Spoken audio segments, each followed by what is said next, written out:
बता दें कि आखिरकार केंद्रीय मंत्री चिराग पासवान के सीटों की संख्या सामने आ गई है। एनडीए ने सीटों की संख्या को बता दिया है और साथ ही साथ जीतन राम मांझी और बाकी दलों को कितनी सीटें मिलेंगी इसके ऊपर भी बड़ा खुलासा हुआ है। तो बता दें कि इस वक्त की एक बड़ी खबर सामने आ रही है कि चिराग पासवान ने एनडीए के अंदर जो सीटों की मारामारी चल रही है उसके ऊपर अपना स्पष्ट बयान दे दिया है और साथ ही साथ एनडीए का बड़ा इशारा भी सामने आ गया है कि चिराग पासवान और तमाम दलों को कितनी सीटें मिल रही है। नमस्कार, मैं हूं संजीव और आप देख रहे हैं आप तक न्यूज। अगर आप हमारे चैनल पर नए हैं तो चैनल को जरूर सब्सक्राइब कर लें। बता दें केंद्रीय मंत्री चिराग पासवान और बाकी के तमाम दलों ने जिस तरह से सीटों की संख्या को लेकर हो हल्ला मचाया है उसको देखते हुए एक बड़ा फैसला दिखाई दे रहा है। बिहार में विधानसभा चुनाव से पहले सीट शेयरिंग का मामला अब सामने आने लगा है। विभिन्न पार्टियों के बीच सीटों को लेकर तालमेल की स्थिति बन रही है। बिहार एनडीए में क्या स्थिति है उसका आकलन करने के लिए सियासी जानकार 2020 के फॉर्मूले को देखते हुए अब चलते दिखाई दे रहे हैं। एनडीए के साथी दलों के बीच सीट शेयरिंग का मसला अंततः सुलझा लिया गया है।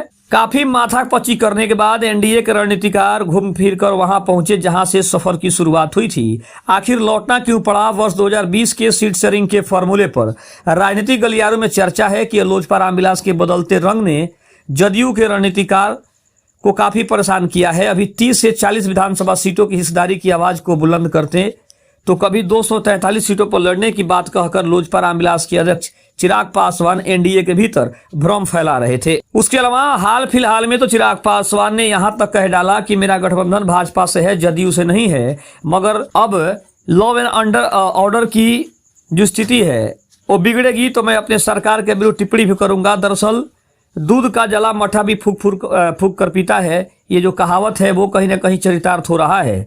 वर्ष 2020 में चिराग के इस तेवर ने खास करके जदयू को तो बहुत नुकसान पहुंचाया।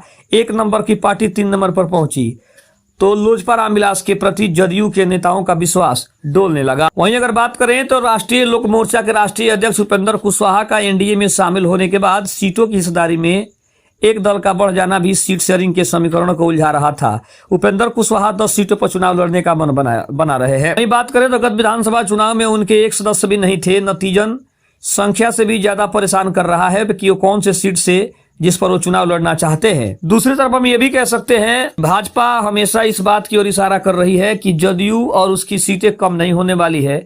जो विपक्षी दल हैं उनके अंदर भी अभी सीटों की संख्या को लेकर माथापच्ची चल रहा है। लेकिन एनडीए अब कहीं ना कहीं आश्वस्त नजर आ रहा है क्योंकि 2020 के फॉर्मूले को 2025 में भी अपनाने की रणनीति सामने आ सकती है। क्योंकि भाजपा 100 से कम सीटों पर चुनाव नहीं लड़ेगी। वहीं अगर हम जदयू की बात करें तो जदयू भी 90 से 95 सीटों पर चुनाव लड़ने के बारे में हमेशा बात कर रही है।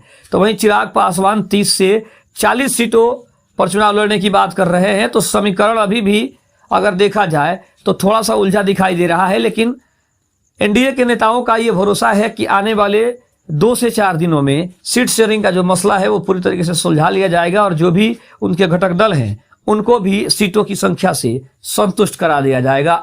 खबर कैसी लगी कमेंट में जरूर बताइएगा। तब तक के लिए धन्यवाद।